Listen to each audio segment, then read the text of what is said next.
I don't know. I mean, I don't really see that being important. I think obviously, Australia spent a lot in the last day and a half, and we'll need to see how they reassess from a team perspective. But I think it's really a strengthening point for us, considering we haven't played very well. We had another couple of big injuries in this Test match that created a little bit of hassles for us, and we still managed to scrap through after not being in great positions. And I think that is something that we know we haven't been at our best, but we still haven't been beaten, and I think that is a very rewarding feeling for us. Graeme, it was a hell of a way to save a Test match. You must be very proud of you guys. Yeah, I mean, there was hope. You have that little bit of hope this morning, but at 4 down last night, probably the writing's on the wall. And I think today I just wanted to see the guys show a little bit of character. And certainly as the day goes on, the emotions fuel and you become more tense. As you've put so much time and effort in. Well, the guys out there have put so much time and effort in. I mean, I think for me it was incredible to see the guys who represented us out there today, the skill, determination, and the pride with which they took in their performances, and they represented us, immensely, and a lot of people back home. And I think for me that is the most fulfilling thing of today. This Test cricket's fairly easy, isn't it? No, not at all. My body doesn't say so. Look, it's great for me to get an opportunity, first of all. I would have been very happy just to be a part of the team coming here. But it's just nice using my opportunity very well. Faf, it's quite the contrast. You almost fell down the stairs, lost your shoe, and now you're man of the match. Just tell us about your mental application out there. Yeah, the second innings I took my time going down the stairs a little bit there. I just try to keep my game plan very simple. Make them bowl at me, and just take it an hour by an hour. If you looked at it yesterday, it was quite a long way away. And especially the guys coming in, AB and Jock, really helped me a lot. I had a lot of questions for them, and they kept me calm, especially in the 90s. The 90s, I was going through a lot of emotions. I had goosebumps. It's a record for the longest goosebumps ever there. I just said to myself, don't think too much of your 100, just let it come to you. The team wants you to be defensive here and be solid, and just wait for it, and so I'm very grateful. Graeme, apart from the mental side of the game, what about the physical toll, I suppose, of, say, Australia being out there for 150 overs or so in hot conditions and only having 3 bowlers ahead of Perth? Yeah, I mean, we've done our fair share out there also in the heat. I think obviously we've probably had an extra day of rest on them, and from a bowling perspective, but I think both teams will be pretty battered and bruised after this game. I mean, a lot have left. We've left a lot out there. There's been some great performances, maybe not such good performances, but we level pegging going into Perth, and for us that is great. We have 5 days left on this tour and an opportunity to create something special. And that's what we were fighting for. That we wanted to go to Perth when we're in that position and give ourselves a chance of winning a series here in Australia again, and we have that opportunity. Graeme, just on Jack Cullis, have you named a replacement, and just if you can touch on his performances to bat with such an injury for so long? Yeah, I mean, I think the nature of the way this tour has gone for us is that I think we needed a replacement. With the build-up, we've had a few injuries that we haven't had in a long time. I think our guys have been pretty solid over a long period of time now. We've had a few injuries that have come at inopportune times in this series. So it was important to have cover, but we need to reassess how Jakes pulls up tomorrow and how he goes over the next few days. But to watch him be able to still perform with the bat, I think was a crucial factor in the game. He played 2 very important knocks, and his experience and skill definitely shone through. So, ideally we would love to have him fit for Perth. He's definitely not going to bowl, but if we can have him fit as a batter, that would be ideal case. Is that realistic that he could bat in these sort of conditions? I hope so. But we need to see how that goes in the next few days. I mean, I know he's working hard with Brandon Jackson. They're putting in a lot of effort, and I know Jakes in particular wants to be a part of Perth. So, hopefully that will be the case. if not, we'll deal with it the same way we've dealt with the other things that have sort of thrown us a curveball in this series. And but ideally we would love to have Jakes ready for Perth. Is Vernon 100% for Perth? Is he bowling again? He's bowling. He's training now at the moment. So we expect him to be fully fit for Perth. When we toss the coin, I'll tell you everyone's fine. Faf, can you tell us about the physical toll on you? It looked like you were hurting a bit in the last couple of hours. You were down on your haunches on occasion. I think it's just makes it a little bit more sweeter. It wouldn't have been, the story wouldn't have been that nice if my body was all feeling fine. So now one day when I look back, I can say, I pushed through the physical side of things. It was just, it just shows you how far you can go if you're mentally strong enough.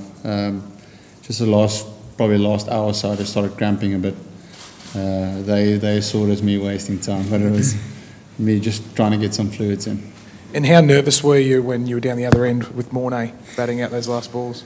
Yeah, it was like, it's also just, similar to what I said now. The story it just makes it so much better, the fact that it was so close. Just when I think one guy is playing the bowlers very well, will lose a wicket, then it will happen again. And Mornay was a little bit, you could see he was a little bit nervous coming in. But the Hados, as we call him, played some serious straight drives to the end there. And I just try to keep him calm because I know it's tough coming in, and especially it's hard for a Thailander coming in, and if you get out the whole nation's, you're carrying that weight of the whole nation on your shoulders. But Mornay, he played it beautifully. He played 2 straight drives, and I actually went up to him and said, just keep playing straight. And he said to me, "Don't worry, I've got this." Faf, just tell us, what was the Australians' attitude towards you throughout the day? Was there lots of sledging and just a word on, I guess, Siddle's effort as well? Yeah, I was surprised, compared to yesterday and today, they didn't stop. One, for 5 minutes. They just kept chatting in my ear the whole day. But that's probably, we would have done the same thing. They were fighting firstly, and then they were getting frustrated that they couldn't get us out. But they credit to them for speaking the whole day. What did they say? Anything in particular you can point out? They said. Siddle, it's a good effort. He bowled well. You could see that he's the go-to man for Clarkie. If he wants a wicket, he throws the ball to him, and he runs hard and he tries his best, and that's great to see. Faf, how did you keep your focus when you were in the 90s and then just after the emotion of bringing up your first Test 100? Because it was at a difficult time. Yeah, it felt like forever. I tried to. I think I was on 96, and I went through a stage where I said, "Okay, I'm one boundary away here from getting 100. So please bowl me half volley." I quickly realised that it doesn't work like that in Test cricket. So I was on 96 and 98 for a while, which then is when the emotions started coming in. But I just tried to tell myself to think of the team's goal, not to go, because if I went in my own game there, I would have looked for a 4. But I just told myself, stay into the team's goal here, and that's to be defensive and not give your wicket away. And it will come eventually. It just took a little bit longer than I hoped for. Faf, your friendship with AB de Villiers goes back to your school days, and you batted with him for a really, really long time out there. Can you maybe just tell us a bit about how special it was to have him there with you, and also maybe what he said to you? Yeah, it was quite special yesterday when we got back to the hotel. I saw a couple of tweets saying that it's Office against Australia, which is our school's name, and I thought it was quite cool. But like I said, anyone that you're familiar with, it helps. It calms you down. AB knows my game, I know his game, so he kept me calm, and it was great to bat with him. He's such an experienced batsman. Like I said, he just keeps me calm, but it helps. It makes it a little bit more special that I could share this special moment of mine with him batting on the other side as well. Graeme, JP in Brisbane, James Pattinson and Jacques in this game. Do you foresee a time in Test cricket or in first-class cricket that there'll be substitutes available to teams when a guy gets injured in a match? I don't know. I mean, it's not something I've given too much thought to. I mean, I think that's the whole challenge of Test cricket, really. When you watch Siddle at the end of his tether bowling, lost 12, 18 balls of the day to someone who's batted all day. That's what Test cricket is all about, really. And I don't think there's a sport out there that really tests you for as long mentally and emotionally and your skill-wise than Test cricket. And I think maybe rules like that might soften the blow, but and that's why people who look back over time can be proud of what they've achieved, because they've been able to handle what this game is all about. Graeme, you've made a career out of leading by example, and on tension-filled days like these, what's it like to just have to watch it happen and not really be able to do anything? Yeah, it's terrible. As I say, as a leader, you start the morning, you're trying to wonder what the right thing to say to the people are, that are going to be out there today, and soon you realise that the guys are in their space and that they seem to understand what they need to do. And then, you live the rest of the day in hope and prayer, I guess, And as the day wore on, it got, more and more tense, and to the point where I don't think I watched many of the last 6 overs after watching most of the day. But I definitely watched the last 5 balls. Once the 5th ball was gone, I left. I knew it was game over. Graeme, you've battled with James Pattinson for the last 2 matches. Will you miss that confrontation, and how much will Australia miss his bowling in the 3rd Test? I don't know. I mean, I've opened the batting long enough to know that fast bowlers are around. There'll be another contest next week. Someone will bowl fast, someone will bowl aggressive. I've opened the batting for a long time, and I know that doesn't change. That's part and parcel of what I do and where you play. I think if you've been around for a while, you've seen as a big wicket, and you've got to front up for those sort of things. And he has bowled well in the series, so it obviously is going to be a loss for Australia. But I think there are a few quality bowlers around for them, and but I think tactically how you attack matches up is often the crucial thing. It's how people bowl as a unit is often the most important thing, and that's what you need to look at, I think. Graeme, every time you've scored 100, South Africa have either won or drawn a match, and I suppose that's a massive achievement on you as a leader, and the impact you have on the rest of the team. You've said before that you're quite hungry to keep achieving things, and there's been some talk about your captaincy and so on. How hungry are you, and just how much more do you want to achieve, not just in this series, but for a while to come? Yeah, it's a difficult one to weigh up always. I mean, obviously that record is a nice one to have. I mean, I only really found out about it through Lerato a few days ago, and it was seeming a long shot a few days ago.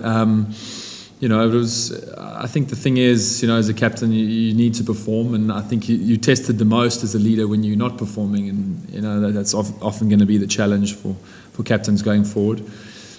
For me, I'm really proud to be a part of this team and leading this team. I mean, I think that is the great thing. I really feel that we have an opportunity to create something, and if I really want to be a part of that as a leader, I think we're going certainly in the right direction in terms of being able to create something. But as I've said before, it's not something that I look too far ahead. I'm taking it a little bit by little bit and see where we end up.